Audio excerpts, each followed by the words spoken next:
Hello. कल हमने security के ऊपर थोड़ी सी बातचीत की थी। आप भी जिन्होंने भी ये वीडियो सुनी है, थोड़ा सा माइंड में ज़रूर आया होगा, थोड़ी सी नज़र ज़रूर मारी होगी अपनी ज़िंदगी में। क्या कितनी भी सिक्योरिटी बचपन से लेके आज तक हमने करने की कोशिश की है, क्या हमें वो मिल पाई है? अंत में आके कुछ ना कुछ कमी हो ही जाती है, उसमें कुछ ना कुछ लीक पॉइंट मिलता ही मिलता है। कल मैंने आपसे वीडियो में कहा था कि जिन लोगों ने पिछले वीडियोस नहीं सुने हैं उनको जेन योगा की सेंटर्स के बारे में जो मैं बात कर रही हूँ समझने में थोड़ी सी मुश्किल होगी, तो आज उसको दोबारा से रिवाइज़ करेंगे। थोड़ी बोरिंग लगेगी, लेकिन जैसे हम मैप देखते हैं, मैप बोरिंग लगता है लेकिन जब मंजिल पे पहुंचते हैं तो कितना अच्छा लगता है। ऐसे ही जेन योगा हमारे माइंड का मैप बताती है। शुरू में तो हमें लगेगा कि जैसे हम एक इमेजिनेशन कर रहे हैं, लेकिन थोड़ा थोड़ा आप सुनते जाएंगे तो आपका माइंड अपने आप देखने लगेगा कि हाँ, अब मैं इस लोकेशन पे हूँ, अब मैं इस लोकेशन पे हूँ, अब मेरे अंदर ये प्रॉब्लम इसलिए आ रही है। जैसे हम बाइक चलाते हैं तो हमें पता होता है कि हाँ, ब्रेक जब लगाते हैं तो बाइक रुकती है, स्पीड देते हैं तो बाइक चलती है। तो हमें पता लग जाएगा कि कब स्पीड देनी है और कब रुकना है। चलो आज दोबारा से रिवाइज़ करते हैं। हम लोगों ने सुना था कि जेन योगा के 4 सेक्शंस होते हैं, 1, 2A, 2B, 3 और 4। फर्स्ट सेक्शन में 4 सेंटर्स होते हैं, IESM, जिनकी फुल फॉर्म है इंटीग्रिटी सेंटर्स, इमोटिविटी सेंटर्स, सेंसियो वाइटलिटी सेंटर और मोबिलिटी सेंटर। यानी फर्स्ट सेंटर इंटेलिजेंस का, सेकंड सेंटर हमारा इमोशंस का, थर्ड सेंटर हमारा रिएक्शंस का और चौथा सेंटर जिसे हम कह रहे हैं वो तीनों की कैलकुलेशन लगा के यानी मैथमेटिकल सेंटर होता है। जिसकी इंटेंसिटी ज़्यादा होती है वही एम सेंटर के द्वारा हमारे बॉडी से क्रिया हो जाती है।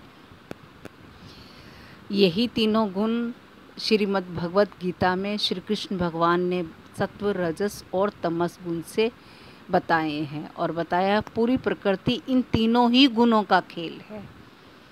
और उसके बाद आता है सेक्शन 2, उसमें भी हमारे 2 सेंटर्स हैं, सेक्शन 2A और सेक्शन 2B।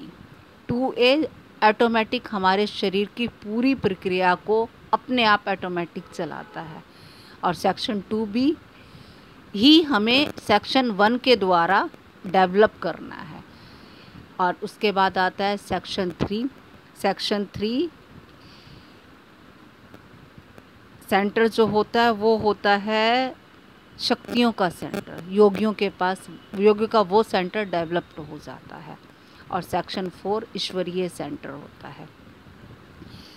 सेक्शन 3 सेंटर में इंट्यूशन सेंटर होता है। सेक्शन 3 सेंटर में पैरामेंटल सेंटर होता है। सेक्शन 2 में जो सेक्शन 2B है उसे कहते हैं पूर्वाभास सेंटर यानी इंट्यूशन सेंटर। और सेक्शन 7 ट्रांसेंडेंटल सेंटर यानी ईश्वरीय सेंटर। अब ये जो जितने भी हमारे पास ये 4 सेक्शंस हैं, इनमें सब में बहुत बहुत ज़्यादा स्पेस है, जिसको जेन योगा नो मैंस लैंड के नाम से पुकारती है। नो मैंस लैंड यानी हमें खुद ही अपनी दिन रात अवेयरनेस को जागृत करते हुए इस स्पेस को भरना है। सेक्शन 1 से सेक्शन 2B तक की यात्रा मुश्किल है, उसके बाद तो कुदरत हमें कैरी कर लेती है। क्योंकि देखो, कुदरत हमारे ऊपर किसी तरह की अपनी इच्छा थोपने की कोशिश नहीं करना चाहती। जब हम उसको क्लियरली ये इंडिकेशन पहुंचा देते हैं अपनी एक्टिविटीज से कि हम आपके रास्ते पे चलना चाहते हैं, तभी तो वो हमें इस रास्ते पे चलाएगी। वो पहले हमें शक्तियाँ देगी, यानी सेक्शन 3 जब डेवलप होगा तो शक्तियाँ देती है। अगर जब हम उसी में घूम के फिर हम सेक्शन 1 में वापस आ जाएंगे, क्योंकि हमें ईश्वर नहीं चाहिए, हमें शक्तियाँ चाहिए थी, पैसा चाहिए था, प्रलोभन देगी। क्योंकि ये है हमारी ज्ञान भूमि, कर्म भूमि। तो कुदरत हमें हर जगह पे वो कोई टेस्ट नहीं लेती, वो कहती है पूरी तरह परिपक्व होके मुझ पे आओ। उसे कोई जल्दी नहीं है कि हर बंदा जल्दी ही पहुंच जाए, जल्दी तो है ही नहीं प्रकृति के अंदर। ये सातों सेंटर्स की डिटेल हम धीरे धीरे धीरे धीरे आगे करते जाएंगे। ये सेक्शन 2 भी हम कैसे डेवलप करेंगे, यही जब हमारा डेवलप होगा तो हमें मेडिटेशन करनी नहीं पड़ेगी, हमारी मेडिटेशन खुद ब खुद होगी। हमारा माइंड कहीं ड्रिफ्ट ही नहीं करेगा तो मेडिटेशन हो ही जाएगी। जो हमारे माइंड का काम है सोचने का और शांत रहने का, वो हमें समझ आ जाएगा कि किस सेंटर में जाके हम इसकी रेगुलेशन अपने हाथ में ले सकते हैं। जैसे अभी किसी बात से हमें गुस्सा आ रहा है, वो गुस्सा कौन से सेंटर का साइन है, अगर जो हम उसको देख लेते हैं तो क्या होता है, हम वहीं रुक जाते हैं। तो हमारी एक नर्व्स स्ट्रोंग हो जाती है सुनने की, समझने की। दूसरी बार फिर कोई गुस्सा करता है या हम गुस्सा करते हैं और हमें वो दिखाई दे जाता है, तब हमारी नर्व स्ट्रोंग होती है समझदारी की। ऐसे ही धीरे धीरे करके सेक्शन 2 भी डेवलप्ड होता है। योगियों का सेक्शन 2 भी ही डेवलप होता है, जिसकी वजह से हम कुछ भी करते हैं दुनिया में, हमारे साथ कुछ भी गलत होता है, उनके साथ कुछ भी गलत होता है, तो वो अंदर से हिलते नहीं हैं, क्योंकि उन्हें अपनी रियलिटी पता होती है। हम हर चीज़ को नाम दे देते हैं, जैसे गुस्सा बुरी चीज़ है। क्या हमने कभी रुक कर देखा है गुस्सा क्यों आया है, गुस्सा का रूप क्या है? एक्चुअली क्या है, हमने ये देखा है गुस्सा करते हैं तो हमारा काम हो जाता है, तो हमें लगता है तो बुरा जब कोई हम पे करता है, लेकिन इससे काम भी होता है। जबकि ये हमें लगता है काम होता है, वो काम होना ही था तभी होता है। हम एक परिवार में रहते हैं, एक परिवार में जो माँ अपने बच्चे के लिए करती है, क्या वो गुस्से के कारण करती है? प्यार के कारण करती है। जबकि गुस्सा बच्चा कितना करता है। परिवार का एटमॉस्फेयर होता है ऐसा प्यार वाला, जहाँ कोई डर नहीं होता किसी को किसी से, तो सारी चीज़ें वस्तुएं अपने स्थान पर जैसे हैं वैसे ही रखी रहती हैं, कोई किसी को किसी से छिपाने की ज़रूरत नहीं होती। ऐसे ही पूरी प्रकृति ही हमारा, धरती पूरी की पूरी, श्री कृष्ण भगवान ने कहा है वसुधैव कुटुंबकम, पूरी धरती ही हमारा परिवार है। अगर जो ये प्यार की शाखाएं फैलेंगी, डर किसी को किसी से नहीं होगा, कोई किसी को नहीं डराएगा, तो हिंसा नाम की चीज़ ही खत्म हो जाएगी। सब चीज़ों की जड़ डर है, डर से ही क्रोध, काम, लोभ ये सब निकलता है।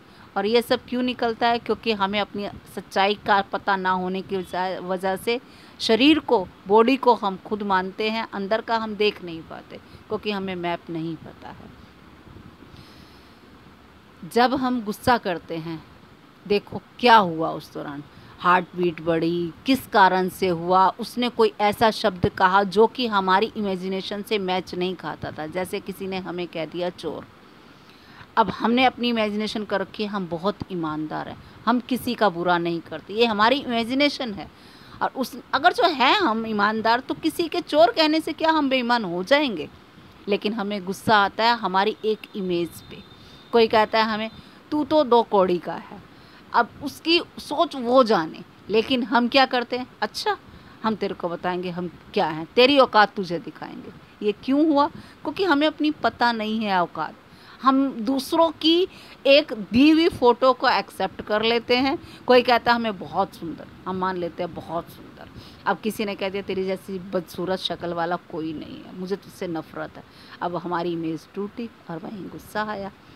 गुस्से को हमने एक नाम दे के उसकी असलियत नहीं देखते, वो किसी कारण से तो कुदरत ने हमारे शरीर में दिया होगा ना, लेकिन उसकी जो यूज़ है क्या है वो समझने की बजाय हम रिएक्शन में आते हैं, यानी एस सेंटर में आते हैं।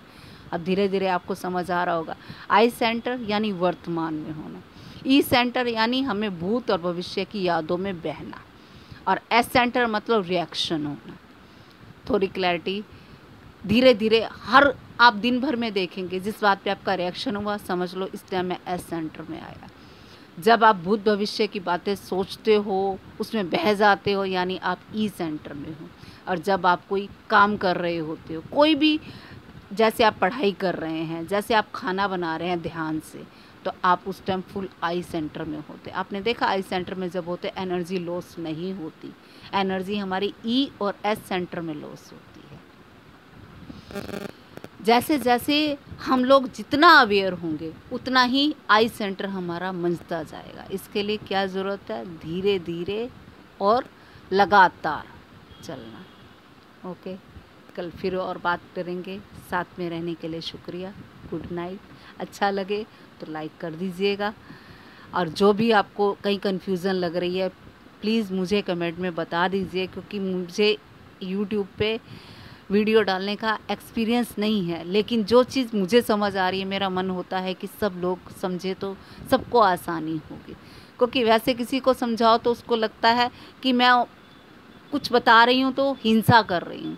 ये मैं अपने जितने भी मेरे आसपास के हैं, अगर जो वो चीज़ वो सुनना चाहेंगे तो उनकी मर्ज़ी है, वो यूट्यूब चला के सुन सकते हैं, लेकिन अगर जो मैं वैसे बोलती हूँ तो उन्हें सुनना पड़ता है।